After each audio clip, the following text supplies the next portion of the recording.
Hi friends, welcome back to channel. ఈ వీడియోలో మనం Nifty as well as bank నిఫ్టీకి సంబంధించి డైలీ అనాలిసిస్ గురించి డిస్కస్ చేద్దాము. సో మనము టాపిక్లోకి వెళ్ళేదానికంటే ముందు మీరు మన ఛానల్ని ఫస్ట్ టైం కనుక విజిట్ చేస్తున్నట్టయితే మన ఛానల్ ఉన్న కంటెంట్ని చూడండి.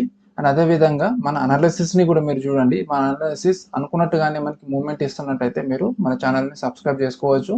And at the same time ఈ వీడియోలో ఉన్న కంటెంట్ మీకు నచ్చినట్టయితే లేదా మన అనాలిసిస్ కనుక మీకు నచ్చినట్టయితే మన వీడియోని కూడా లైక్ చేసి మీ ఫ్రెండ్స్ అండ్ ఫ్యామిలీ మెంబర్స్తో షేర్ చేయండి. ఒకవేళ నచ్చినట్టయితే కింద కమెంట్ సెక్షన్లో నచ్చింది అని కూడా చెప్పండి ఫ్రెండ్స్. సో దట్ ఏంటంటే నాకు కొంచెం మోటివేటింగ్ అయితే ఉంటుంది.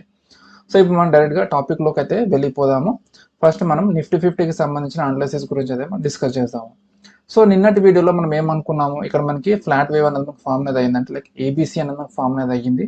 దాని తర్వాత మళ్ళీ మార్కెట్ అనేది అప్ సైడ్కి వెళ్ళి ఇక్కడ ఎక్స్ వేవ్ అనేది కంప్లీట్ చేసుకుంది అని చెప్పేసి అనుకున్నాము. దాని తర్వాత ఇక్కడ జిగ్జాగ్ అనేది మనకు ఫామ్ అయింది కాబట్టి మోస్ట్ ప్రాబబ్లీ మనకి ఇక్కడ ట్రాంగిల్ వేవ్ అనేది ఫామ్ అనేది అవ్వచ్చు, లేదా డౌన్ సైడ్కి వస్తే డౌన్ సైడ్కి వచ్చి దాని తర్వాత మళ్ళీ మనకి ఇక్కడ డబుల్ జిగ్జాగ్ ఫామ్ చేసి దాని తర్వాత మళ్ళీ ట్రాంగిల్ వేవ్ ఫామ్ చేస్తుందని చెప్పేసి అనుకున్నాం నిన్న. కానీ ఇది మనం డిలీట్ చేసేసుకుందాము, జస్ట్ మీ రిఫరెన్స్ కోసం అని చెప్పి దాన్ని అలానే ఉంచాను నేను. సో ఇవాళ చూసుకుంటే ఇది కూడా డిలీట్ చేసుకుందాము. సో సరే ఇది ఉంచుతాను. సో ఇక్కడ మనకి ఇక్కడ ఏమైంది, ఇక్కడ ఎక్స్ వేవ్ అని చెప్పేసి అనుకున్నాము. దాని తర్వాత మళ్ళీ మనకి మార్కెట్ ఇక్కడ జిగ్జాగ్ ఫామ్ చేసిందని అనుకున్నాం. సో యాక్చువల్గా ఎక్స్ వేవ్లో మనకి ఇది ఇక్కడ ఏబిసి అంటే మనకి ఇక్కడ 3 వేవ్స్ అయితే మనకి ఫామ్ అనేది అవుతుంది. సో ఇది ఏబిసిలో కూడా మనకి ఇక్కడ ఏబిసి, దాని తర్వాత మళ్ళీ మనకి ఏబిసి అయితే మనకు ఉన్నాయి. సో దీని ప్రకారం మనం చూసుకున్నట్టయితే ఇది ఇక్కడ ఎక్స్ వేవ్ అని అనుకునే దానికంటే కూడా మనకి ఇక్కడ నుంచి ఇక్కడికి మనకి ఏ వేవ్ అనేది ఫామ్ అనేది అవుతుంది. దాని తర్వాత మళ్ళీ మనకి డౌన్ సైడ్ అనేది వచ్చి దాని తర్వాత మళ్ళీ మనకి ఏబిసి అంటే మళ్ళీ మనకు ఒక ఫ్లాట్ వేవ్ అనేది ఫామ్ అనేది అయ్యింది. సో దీన్ని మీకు ఈజీగా అర్థం కావాలి అని అంటే ఇక్కడ మనకి ఇది మనకి ఏ వేవ్, ఇది మనకి బి వేవ్ అండ్ మనకి ఇది సి వేవ్. సో మనకి బి వేవ్లో మళ్ళీ మనకి ఇక్కడ ఇంకొక ఎక్స్పాండెడ్ ఫ్లాట్ అయితే మనకి ఫామ్ అనేది అయ్యింది. సో ఓవరాల్గా చూసుకుంటే మనకి ఇది ఏబిసి. సో మళ్ళీ మనకి బి వేవ్లో కూడా మళ్ళీ మనకి ఎక్స్పాండెడ్ ఫ్లాట్ అనేది ఫామ్ అయింది. అండ్ ఈ విధంగా ఓవరాల్గా చూసుకుంటే కూడా మళ్ళీ మనకి ఇంకొక ఫ్లాట్ అనేది ఫామ్ అయింది. సో ఇక్కడ మనకు ఒక ఫ్లాట్ అంటే మనకి ఫస్ట్ డబ్ల్యూ వేవ్లో ఫ్లాట్ ఫామ్ అయింది, అండ్ మనకి ఎక్స్ వేవ్లో కూడా మనకి మళ్ళీ ఫ్లాట్ అనేది ఫామ్ అయింది. యాక్చువల్గా మనం ఎక్స్ వేవ్ ఇక్కడికి ఎండ్ అయిందని అనుకున్నాము, అయ్యి ఇక్కడ నుంచి మనకి ట్రయాంగిల్ ఫామ్ అవుతుందని చెప్పేసి అనుకున్నాం. కానీ ఇక్కడ మనకి ఓవరాల్గా మళ్ళీ ఇవాళ ప్యాటర్న్ ఫామ్ అయిన తర్వాత చెక్ చేసుకుంటే మళ్ళీ మనకి ఇది ఏబిసి ప్యాటర్న్ అంటే మనకి ఒక ఫ్లాట్ ఫార్మేషన్ అనేది మనకి ఇచ్చింది. అండ్ మనకి ఇది యాక్చువల్గా డబుల్ ఫ్లాట్ అనేది మనకి చాలా సైడ్ వేస్ మార్కెట్లో మనకి ఫామ్ అనేది అవుతుంది. అండ్ ఇది మనకి చాలా దరిద్రమైన ప్యాటర్న్. ఇది మనకి టైం అన్నది మనకి మింగేస్తూనే ఉంటుంది. ప్రతి మనకి 5 minutes టైం ఫ్రేమ్లో మనకి డబుల్ ఫ్లాట్ అనేది మనకి ఫామ్ అనేది అయ్యింది. అండ్ మీరు హవర్లీ టైం ఫ్రేమ్లో కూడా మీరు చూసుకున్నట్టయితే ఇది మీకు క్లియర్గా అర్థం అనేది అవుతుంది. చూడండి ఫ్రెండ్స్, ఇది చూడండి ఇక్కడ వరకు మనకి ఎండ్ అనేది అయింది ఏబిసి, ఇది ఒక మనకి ఫస్ట్ ఫ్లాట్. దాని తర్వాత మళ్ళీ చూడండి ఏబిసి, ఇది మనకి సెకండ్ ఫ్లాట్. మనకి ఇది మార్కింగ్స్ చేయడం వల్ల మీకు ఏర్పడతలేదు ఇది, కానీ ఇది ఓవరాల్గా చూసుకుంటే మనకి ఇది డబ్ల్యూఎక్స్, దాని తర్వాత మనకి వై ప్యాట్ అనేది. సో ఇక్కడ ఇది మనకి డబ్ల్యూఎక్స్ వైయా లేకపోతే ఇంకా ఎక్స్టెండెడ్ ఏమైనా ఉంటుందా అన్నది మనం తర్వాత డిస్కస్ చేసుకుందాము. సో ఇక్కడికైతే మనకి డబుల్ ఫ్లాట్ అయితే మనకి ఎండ్ అనేది అయిపోయింది. సో డబుల్ ఫ్లాట్ అనేది ఎండ్ అయిపోయిన తర్వాత ఇక్కడ మనకి 2 పాసిబిలిటీస్ ఉన్నాయి. ఇది మనకి డబ్ల్యూఎక్స్ వై ప్యాటర్న్ అన్న ఫామ్ అవ్వచ్చు, లేదా ఫ్లాట్లో ఏ వేవ్లో ఫ్లాట్ ఫామ్ అయింది, బి వేవ్లో ఫ్లాట్ ఫామ్ అయింది, అండ్ సి వేవ్లో మనకి ఇది ఇంపల్స్ వేవ్ అనేది మనకి ఫామ్ అనేది అవ్వాలి. సో ఇంపల్స్ వేవ్ చూసుకుంటే మనకి ఇది ఇంపల్స్ వేవ్ అన్న ఫామ్ కావచ్చు, అంటే 1 2 3 4 5 అన్న ఫామ్ కావచ్చు, లేదంటే మనకి ఇంపల్స్ వేవ్ కాకుండా డయాగ్నల్ వేవ్ కూడా మనకి ఫామ్ అనేది అవ్వచ్చు. సో డయాగ్నల్ వేవ్ ప్రకారంగా మనం చూసుకున్నట్టయితే మనకి 1 2 ఇది 3 4 మనకి ఇది 5th వేవ్ అనేది మనకి ఎండ్ అనేది అవ్వాలి. సో ఇక్కడ మనకి వేవ్ కౌంట్ మనం చూసుకున్నట్టయితే ఇది మనకి 1 ఫస్ట్ వేవ్ ఫామ్ అయింది, మనకి 1 2 3 4 5 మనకి 1, ఇది మనకి సెకండ్ వేవ్ ఎండ్ అనేది అయిపోయింది, ఇది మనకి థర్డ్ వేవ్. సో థర్డ్ వేవ్లో చూసుకుంటే మనకి ఇది చూడండి, ఇది మనకి 1, మనకి ఇది ఇక్కడ చూసుకుంటే మళ్ళీ మనకి ఇక్కడ సెకండ్ వేవ్ అనేది ఎండ్ అనేది అయిపోయింది, మనకి థర్డ్ వేవ్. దాని తర్వాత మళ్ళీ మనకి ఫోర్త్ వేవ్ ఆల్మోస్ట్ మనకి సెకండ్ వేవ్ ఎండింగ్ వరకు అనేది వచ్చింది. దాని తర్వాత 5th వేవ్ అనేది మనకి ఇక్కడ వరకు అనేది వస్తుంది. సో ఇక్కడ మనం చూసుకుంటే వేవ్ కౌంట్లో చూసుకుంటే మనకి ఇది 1 2 3 4 5, కానీ ఇక్కడ చూడండి third wave and fourth wave కంప్లీట్గా మనకి ఫస్ట్ వేవ్ అండ్ సెకండ్ వేవ్లో మనకి ఓవర్లాప్ అనేది అయిపోయింది. మరి మనము ఎంత కాదనుకున్నా ఇక్కడ ప్రిన్సిపల్స్ అనేది మనకి అంటే గైడ్ లైన్స్ ఏవైతే ఉంటాయో గైడ్ లైన్స్ మనకి ఫాలో అనేది అవ్వట్లేదు. సో అందుకే మనకి ఇది ఏంటంటే మనకి ఇది 1 2 ఇది మనకి లైక్ ఇది ఏబిసి అంటే మనకి జిగ్జాగ్ వేవ్ అన్నది మనకి ఈజీగా అనేది మనకి అప్లికేబుల్ అనేది చేసుకోవచ్చు. ఇది మనకి ఏ వేవ్ అనుకుంటే ఇది మనకి బి వేవ్. ఇక్కడ చూడండి ఇది మనకి ఫస్ట్ వేవ్ అంటే మనకి 1 2 3 4 5 అంటే మనకి ఎండింగ్ డయాగ్నల్, అంటే మనకి ఎండింగ్ డయాగ్నల్ ఇది ఎక్స్పాండింగ్ డయాగ్నల్ కింద అయితే మనం కన్సిడర్ చేసుకోవచ్చు. ఇది 1 2 3 4 5. సో మనకి ఓవరాల్గా చూసుకుంటే ఒక జిగ్జాగ్ ప్యాటర్న్ ఇది మనకి ఏబిసి అండ్ సి వేవ్లో మనకి 1 2 3 4 5 అంటే మనకి ఇక్కడ ఒక సింపుల్ జిగ్జాగ్ అయితే మనకి ఫామ్ అనేది అయిపోయింది. సో సింపుల్ జిగ్జాగ్ అనేది మనకి ఇక్కడ ఫామ్ అనేది అయిపోయింది కాబట్టి ఇక్కడ నుంచి సేమ్ నిన్నట్లానే మనకి ఒక ట్రయాంగిల్ ఫామ్ అయ్యే ఛాన్స్ అయితే మనకి కనిపిస్తుంది. లేదు ఒకవేళ ట్రయాంగిల్ ఫామ్ అవ్వకపోతే ఇక్కడ మనకి డబుల్ జిగ్జాగ్ ఫామ్ అయ్యే ఛాన్స్ అయితే కనిపిస్తుంది. సో మనకి 2 పాసిబిలిటీస్ ఉన్నాయి ఇక్కడ. ఒకటి డబుల్ జిగ్జాగ్ అయినా ఫామ్ కావచ్చు, లేదా మనకి ట్రయాంగిల్ ప్యాటర్న్ అయితే మనకి ఫామ్ అనేది కావచ్చు. సో డబుల్ జిగ్జాగ్ చూసుకుంటే మళ్ళీ మనకి ఇక్కడ నుంచి ఒక అప్ సైడ్ మనకి కరెక్షన్ అనేది వచ్చి దాని తర్వాత మళ్ళీ మనకి ఏబీసీ కిందకైతే మనకు వస్తుంది. సో ఇక డబుల్ జిగ్జాగ్ ఫామ్ అయిన తర్వాత మార్కెట్ ఒకవేళ ఇంపల్స్ వేవ్ అనేది మనకి ఫామ్ అనేది అయితే అంటే లైక్ 1 2 3 4 5 ప్యాటర్న్ ఫామ్ అయితే మనకి ఇది ఎండ్ అనేది అయిపోతుంది. ఒకవేళ 1 2 3 4 5 ప్యాటర్న్ కాకుండా మనకి 3 వేవ్ ప్యాటర్న్ అంటే మనకి ఏబీసీ ప్యాటర్న్ కనుక మనకి ఫామ్ అనేది అవుతున్నట్టయితే ఇక్కడ మనకి ట్రయాంగిల్ అనేది మనకి ఫామ్ అనేది అవుతుంది. సో యాజ్ ఆఫ్ నో మనం ఇక్కడ ఓన్లీ మనం రెండే పాసిబిలిటీస్ పెట్టుకుందాం. ఒకటి డబుల్ జిగ్జాగ్ అండ్ ఇంకొకటి ట్రయాంగిల్ ప్యాటర్న్. ఒకవేళ ట్రయాంగిల్ ప్యాటర్న్ ఫామ్ అవుతుందని అంటే చాలా టైం టేకింగ్ ఉంటుంది. అండ్ మనకి ఇది మోస్ట్లీ ఇక్కడ మనకి చూసుకున్నట్టయితే ఇది టైము అంటే ఈ కరెక్షన్ ఏదైతుందో కరెక్షన్ మనకి లెక్క ప్రకారం చూసుకుంటే మాక్సిమం మనకి నెక్స్ట్ ట్యూస్డే అంటే 18th జూన్ 10:50కి ఇది ఎండ్ అయ్యే ఛాన్స్ అయితే కనిపిస్తుంది. అంటే దీనికంటే కొంచెం తక్కువనా కావచ్చు, లేదంటే దీనికంటే ఇంకొంచెం ఎక్కువ కూడా అంటే లైక్ ఇంకా ఇంకొక 130 పాయింట్స్ అంటే 130 బార్స్ అంటే 130 into 5 minutes అంటే అప్రాక్సిమేట్లీ మనకి 680 సంథింగ్ మినిట్స్ అయితే మనకు వస్తుంది. సో 680 minutes అనేది మనకి ఇంకా ఫర్దర్గా మనకి తోసుకోవచ్చు ముందుకి. సో 130 బార్స్ అంటే 5 minutesలో 130 బార్స్ని అయితే మీరు క్యాలిక్యులేట్ అయితే చేసుకోండి. 131 బార్స్ని ఇంకా ఇది దాటిన తర్వాత కూడా మనకి ఎండ్ అవ్వకపోతే ఇంకా మీరు 131 బార్స్ని యాడ్ చేసుకోవచ్చు. కానీ మాక్సిమం మనకి ఇక్కడ వరకు అయితే ఎండ్ అయిపోతుందని చెప్పేసి నేను ఎక్స్పెక్ట్ అయితే చేస్తున్నాను. ఒక 10 బార్స్ ప్లస్ ఆర్ మైనస్ అయితే మనం అనుకోవచ్చు. 10 to 20 bars plus or minus వేసుకోవచ్చు. మాక్సిమం ఇక్కడ వరకు అనేది ఎండ్ అనేది అయిపోయి దాని తర్వాత మళ్ళీ మనకి ర్యాలీ ఏదైతే ఉంటుందో అప్సైడ్ ర్యాలీ, ఆ ర్యాలీ అనేది మనకి కంటిన్యూషన్ అనేది అవ్వాలి. లేదా దాని తర్వాత ఫాల్ వచ్చినా మనం ఆశ్చర్యపోవాల్సిన అవసరం లేదు.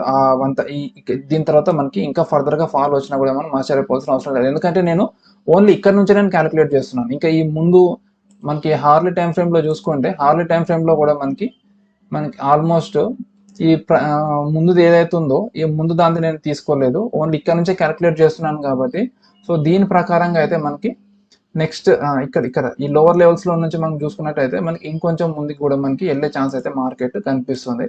సో యాజ్ ఆఫ్ నో మనకి ట్యూస్డే వరకు అయితే మార్కెట్ సైడ్ వేసే ఉంటుందని చెప్పేసి అనుకుంటున్నాను. అంటే ట్యూస్డే వరకు ఒకవేళ మార్కెట్ సైడ్ వేస్ ఉంది అంటే నెక్స్ట్ వెడ్నెస్డే అంటే మనకి ఏదైతే ఎక్స్పైరీ ఉందో ఆ ఎక్స్పైరీ డే రోజు మనకి ర్యాలీ అయినా రావచ్చు, లేదా ఎక్స్పైరీ నెక్స్ట్ డే అంటే మనకి నెక్స్ట్ థర్స్డేకి అన్నా మనకి ర్యాలీ అయినా రావచ్చు. సో ఈ రేపు Thursday, Friday and Monday, Tuesday కంప్లీట్గా మనకి ఇలానే కిందికి పైకి వెళ్తూ ఉంటుంది. సో ఇందులో మీరు స్కాల్పర్స్ ఇంకా స్వింగ్ ట్రేడింగ్స్ మీ చాలా కాన్సెప్ట్స్ ఉంటాయి కదా, అందులో మీరు ఒకవేళ సపోర్ట్ అండ్ రెసిస్టెన్స్ దగ్గర నుంచి మీరు ఏదైనా టెక్నిక్స్ని అప్లై చేసుకొని మీరు ప్రాఫిట్స్ని బుక్ చేసుకోవాలనుకుంటే లైక్ ఒక 20 to 50 పాయింట్స్ లేదా 20 to 100 పాయింట్స్ని బుక్ చేసుకోవాలనుకుంటే మీరు బుక్ చేసుకోవచ్చు. కానీ చాలా కేర్ఫుల్గా అయితే ఉండండి. మాక్సిమం స్టాప్ లాస్ హిట్ అయ్యే ఛాన్స్ అయితే మనకి కనిపిస్తుంది. ఎందుకంటే ఇందులో కన్ఫర్మేషన్ ఇక్కడ చూడండి, ఇక్కడ మనకి ఎక్స్ వేవ్ ఇక్కడ ఎండ్ అనేది అయ్యింది అంటే లైక్ ఇక్కడ ఎండ్ అయ్యింది, కన్ఫర్మేషన్ మనకి ఇక్కడ వచ్చింది. కానీ చాలాసేపు మనకి వెళ్ళి దాని తర్వాత మార్కెట్ డౌన్ సైడ్కి అయితే వచ్చింది. సో ఈవెన్తో నేను మార్కెట్ లెవెల్ పొజిషన్స్ తీసుకున్నా. ఫస్ట్ది నా స్టాప్ లాస్ అనేది హిట్ అనేది అయిపోయింది అండ్ సెకండ్ దాంట్లో నాకు ప్రాఫిట్ అనేది వచ్చింది. సో ఓవరాల్గా నేను ప్రాఫిట్లోనే ఉన్నా. ఇవాళ అది అంత సాటిస్ఫాక్టరీ అయితే లేదు, ఎందుకంటే యాక్చువల్గా నేను తీసుకోవద్దని అనుకున్నాను. కానీ మనం నిన్న ట్రయాంగిల్ ప్యాటర్న్ అనుకున్నాం కదా, సో మార్కెట్ అప్ సైడ్కి వెళ్ళి అంటే ఇక్కడ నేను రెడీగా ఉన్నాను మార్కెట్ డౌన్ సైడ్కి వస్తుందేమో, కానీ మెల్లది ఇక్కడ బ్రేక్ చేసుకొని పైకి వెళ్ళేసరికి మళ్ళీ వేవ్ ప్యాటర్న్ నేను కౌంట్ చేసుకున్నాను. సో ఇక్కడ ఎప్పుడైతే మనకి ఇది ఫోర్త్ వేవ్ కోసం కరెక్షన్ కోసం అన్నది వచ్చిందో, ఫోర్త్ వేవ్ కోసం కరెక్షన్ కోసం వచ్చినప్పుడు ఇక్కడ మనకి బ్రేక్అవుట్ అయిన తర్వాత ఇక్కడ నేను ఎంట్రీ అనేది తీసుకొని మార్కెట్లో ఇక్కడ ఎప్పుడైతే ఇక్కడ హిట్ అనేది అయ్యిందో, ఇక్కడ హిట్ అయిన తర్వాత చాలా మినిమల్ పాయింట్స్ ఆల్మోస్ట్ నాకు ప్రీమియంలో ఒక 20 పాయింట్స్ 30 పాయింట్స్ అప్రిషియేషన్ వచ్చింది అంతే. అది అంతకుమించి ఏం రాలేదు. ఇక 406 నుంచి మనకి 440. సో అంతే 30 పాయింట్స్ కూడా కాదు, 20 to 25 పాయింట్స్ అంతే అప్రిషియేషన్ వచ్చింది. కానీ నేను మళ్ళీ బుక్ చేసుకునేసరికి అది 20 పాయింట్స్కే వచ్చేసింది. సో యాక్చువల్లీ ఇవాళ నిఫ్టీలో పొజిషన్ తీసుకున్నాను. బ్యాంక్ నిఫ్టీలో తీసుకోవాల్సింది నిఫ్టీలోనే తీసుకున్నాను. దాని తర్వాత ఇక నేను డౌన్ సైడ్కి అయితే నేను ఏమీ తీసుకోలేదు, ఎందుకంటే ఇక్కడ నాకు క్లియర్ కట్గా ఇంపల్స్ వేవ్ అన్నది నాకు ఏం ఏర్పడలేదు. ఎందుకంటే ఇక్కడ చూడండి, ఇది మనకి 1-2 అనేది మనకి ఫామ్ అనేది అయ్యింది, కానీ ఇక్కడ మూమెంటం అనేది లేదు. ఇక్కడ చూడండి, ఇది వెంటనే మళ్ళీ మనకి ఇక్కడ ట్రెండ్ లైన్ నేను డ్రా చేసుకుంటే ఇక్కడ బ్రేక్అవుట్ అవ్వకంటే ముందే మార్కెట్ ఇక్కడ ఆగిపోయింది. మనకి వన్స్ ఇది అయిపోయిన తర్వాత మనకి మార్కెట్ ఇంపల్సివ్ అంటే చాలా స్పీడ్గా అనేది కిందకి రావాలి. సో అలా మూమెంటం అనేది రాకపోయేసరికి నాకు మళ్ళీ డౌట్ఫుల్ వచ్చి నేను ఇందులో ఎంట్రీ అన్నది నేను తీసుకోలేదు ఫ్రెండ్స్. సో ఇది నేను ఇవాళ position and analysis. So maximum side వేసే ఉంటుంది మార్కెట్ అండ్ నేను చాలా రోజుల నుంచి చెప్పుకుంటున్నాము. అండ్ బ్యాంక్ నిఫ్టీకి వస్తే ఇది నిఫ్టీ కంటే కూడా నిఫ్టీలో ఇక్కడ చూడండి ఛానల్ కొంచెం మనకి అప్సైడ్ స్లాంటింగ్ ఉంది. కానీ నిఫ్టీలో చూడండి కంటిన్యూస్గా మనకి హారిజాంటల్ అయితే మనకుంది ఇది ఛానల్. ఇది చూడండి ఫ్రెండ్స్ ఇది. సో ఇక్కడ మనం డ్రా చేసుకుంటే ఇది మనకి ఫస్ట్ ఫ్లాట్ ఇది. దాని తర్వాత ఇక్కడ నుంచి ఇది ఏ వేవ్, దాని తర్వాత మనకి ఇది 3 వేవ్స్, మనకి బి వేవ్. ఇది ఇందులో చాలా క్లియర్గా అయితే మనకు ఉంది ఫ్రెండ్స్ ఇది. సో ఇక్కడ మనకి సెకండ్ ఫ్లాట్ అనేది మనకి ఎండ్ అనేది అయిపోయింది. ఇక్కడ చూడండి కిందికి వచ్చింది, దాని తర్వాత మళ్ళీ మనకి పైకి వెళ్ళింది. సో డబుల్ ఫ్లాట్లో మనకి సి వేవ్ అండ్ ఇక్కడ ఏ వేవ్ మనకి చాలా స్పీడ్గా అయితే మనకు మూమెంటం ఉంటుంది. అండ్ దాని తర్వాత మళ్ళీ మనకి ఇక్కడ ఫైనల్గా ఏదైతే మనకి సి వేవ్ ఉంటుందో ఈ సి వేవ్లో కూడా మనకి చాలా మంచి ర్యాపిడ్ మూమెంటంతో మార్కెట్ అప్సైడ్కి అయితే వెళ్తుంది. సో మనం ట్రయాంగిల్ మీదే మనం ఫోకస్ చేసాం కాబట్టి నేను దీన్ని లైక్ గుర్తుపట్టలేకపోయాను. సో కాంప్లెక్స్ ప్యాటర్న్స్లో ఇదే మనకి డిసడ్వాంటేజ్. అందులో మనకి ఫామ్ అయ్యేంత వరకు కూడా మనం గుర్తుపట్టడానికి ఒకసారి కుదరదు. అండ్ మనకి ఇక్కడ డబుల్ ఫ్లాట్ ఫామ్ అయిన తర్వాత మార్కెట్ డౌన్ సైడ్కి అయితే మనకు వస్తుంది. ఇది మనకి ఇప్పుడు వై వేవ్, అంటే ఇది మనకి డబ్ల్యూ, ఇది ఎక్స్. ఇక్కడ మనం చూసుకుంటే ఇది మనకి ఇది డబ్ల్యూ, ఇది ఎక్స్. అండ్ దాని తర్వాత ఇప్పుడు మనకి వై వేవ్ కోసం అయితే మార్కెట్ డౌన్ సైడ్కి వస్తుంది. ఇది మనకి Y wave. So Y wave ఇక్కడికి ఎండ్ అవుతుందా లేదంటే ఇక్కడ ఇందులో కూడా మనకి ట్రయాంగిల్ ఫామ్ అయ్యి మళ్ళీ నెక్స్ట్ ట్యూస్డే వరకు మనకి వెళ్ళిపోతుందా అన్నది మనం చూడాలి. సో కంప్లీట్గా మనకి ప్రీమియం ఈటింగే మనకి చాలా ఎక్కువ ఉంటుంది. ఒకవేళ డబుల్ జిగ్జాగ్ కనుక మనకి డబుల్ జిగ్జాగ్ త్రిబుల్ జిగ్జాగ్ మనకి ఫామ్ అనేది అయితే మనకి కంటిన్యూస్గా మనకి ర్యాలీ అయితే మనం చూడొచ్చు. దీని తర్వాత మళ్ళీ మార్కెట్ అప్సైడ్కి వెళ్తే మనకి 1 2 3 4 5 ప్యాటర్న్ కనిపిస్తే అందులో మనం లాంగ్ పొజిషన్స్కి అయితే మనం ప్లాన్ చేసుకోవచ్చు. అలా కాకుండా మనకి ఇది double zigzag triple zigzag form అయ్యి మళ్ళీ మనకి కరెక్ట్ వేవ్ ప్యాటర్న్ అంటే లైక్ ఏబీసీ ప్యాటర్న్ అంటే లైక్ ఏబీసీ వేవ్ కనుక మనకి ఫామ్ అనేది అవుతే ట్రయాంగిల్ ప్యాటర్న్ అయితే మనం ఎక్స్పెక్ట్ చేసుకోవచ్చు ఫ్రెండ్స్. సో ఇక్కడ ఫ్లాట్ అయితే మనం ఎక్స్పెక్ట్ చేయలేము, ఎందుకంటే ఆల్రెడీ 2 ఫ్లాట్స్ అయినాయి కాబట్టి థర్డ్ వేవ్ మనకి ఫ్లాట్ అయితే మాక్సిమం రాదు. అయితే జిగ్జాగ్ అన్న రావాలి, లేదంటే ట్రయాంగిల్ అన్న రావాలి, లేదా కాంబినేషన్ ప్యాటర్న్ అంటే మనకి ఈ 3-3నో 3-3నో అలాంటివి అయితే మనకి రావచ్చు. లేదంటే మనకి డబుల్ జిగ్జాగ్ త్రిబుల్ జిగ్జాగ్ ఇవి కూడా మనకి రావచ్చు. టైం అంటే అన్ని మనకి తినేటి అంటే టైం తినేటి ఆ ప్యాటర్న్స్ అయితే మనం ఎక్స్పెక్ట్ చేయొచ్చు. సో మోస్ట్ ప్రాబబ్లీ మనకి మార్కెట్ డౌన్ సైడ్కి వస్తే 49,529 వరకు అయితే రేపటి సెషన్లో మనకి రావచ్చు. అండ్ వై వేవ్ ఇక్కడ ఎండ్ అనేది అవ్వదు, నేను జస్ట్ ఫర్ రెఫరెన్స్ కోసం ఇక్కడ పెట్టాను. సో ఇక్కడికి వచ్చి దాని తర్వాత ట్రయాంగిల్ ఫామ్ అయితే మనకి సేమ్ మళ్ళీ మనకి ఇక్కడ చూడండి ఇది first wave, second wave, third wave, fourth wave, fifth wave ఇక్కడ వరకు అయితే అంటే ఆల్మోస్ట్ అది కూడా మళ్ళీ మనకి ట్యూస్డే వరకే మనకి చూపిస్తుంది. సో అక్కడ వరకు అయితే మార్కెట్ మెల్లిగా సైడ్కి తీసుకొని వెళ్ళి మన ఆప్షన్ బయర్స్కి సమర్పయామి చేపించి దాని తర్వాత మార్కెట్ మెల్లిగా అప్సైడ్కి అయితే మనకి వెళ్ళిపోతుంది. సో ఆవేశపడి రోజు మనం ఇంట్రెస్ట్ తీసుకోవాల్సిన అవసరం లేదు. కొంచెం అనలైసిస్ చేసుకుంటూ కూర్చోండి. ఒకవేళ ఇన్ కేస్ మీకు ఏదన్నా అట్లీస్ట్ ఒక 50 పాయింట్స్ అన్న మీకు దొరుకుతుంది అని అంటే అప్పుడు ఎంట్రీస్ తీసుకోండి. మీరు 10-20 పాయింట్లు మీరు కొనేదే ఒక 2-3 లాట్లు అయితే మీకు 20 పాయింట్లకి మీరు తీసుకునేది ఏం లేదు, అంటే లైక్ మీకు వచ్చేది ఏం లేదు. 200కి 300కి 500కి మీరు ప్రాఫిట్ మీరు తీసుకొని కూడా చేయాల్సింది ఏం లేదు. అనవసరంగా మీకు బ్రోకరేజ్ ఛార్జెసే బొక్క. సో కొంచెం బయింగ్ మనం చేసినప్పుడు ఏంటంటే కొంచెం గట్టిగా అన్నది మనం వెనక్కేసుకోవాలి అండ్ వచ్చిన దాన్ని మనం కాపాడుకుంటూ ఉండాలి. సో అండ్ మన టెలిగ్రామ్ ఛానల్లో మీరు చూసే ఉంటారు. సో కన్సిస్టెంట్గా నేను ఏదైతే ఈ కరెక్షన్ జరుగుతుందో కరెక్షన్లో నేను తీసుకున్న అన్ని పొజిషన్స్ కూడా నా స్టాప్ లాస్ అనేది మాక్సిమం హిట్ అయ్యాయి. అందుకే లైక్ నేను మాక్సిమం నేను గ్రూప్లో కూడా ఏం పెట్టట్లేదు, నేనే చిన్నగా నేను తీసుకుంటాను. అంటే లైక్ ఏదైతే నేను మీకు చెప్పట్లేదో అవి ప్రాఫిట్స్ వస్తున్నాయి, ఏదైతే నేను తీసుకున్నాను మీకు చెప్తున్నానో అది మాక్సిమం స్టాప్ లాస్ అనేది హిట్ అనేది అయిపోతుంది. సో అందుకే నేను అవాయిడ్ అయితే నేను చేస్తున్నాను. మనకి ఇది అంతా అయిపోయి మన ఇంపల్సివ్ ఎప్పుడైతే స్టార్ట్ అనేది అవుతుందో అప్పుడు మళ్ళీ నేను పొజిషన్స్ నేను తీసుకొని నేను గ్రూప్లో అంటే మన టెలిగ్రామ్ ఛానల్లో అయితే నేను అప్డేట్ అయితే నేను చేస్తాను. అది కంప్లీట్గా ఫ్రీయే, నేనేం పెయిడ్ కోర్సులు లేదంటే పెయిడ్ టెలిగ్రామ్ ఛానల్ అది ఏం రన్ చేయట్లేదు. మీకు ఇంట్రెస్ట్ ఉంటే మీరు కూడా అందులో జాయిన్ అయ్యి మీరు అందులో చెక్ చేసుకోవచ్చు. సో ఫ్రెండ్స్ ఇది Nifty as well as bank నిఫ్టీకి సంబంధించిన అనాలిసిస్.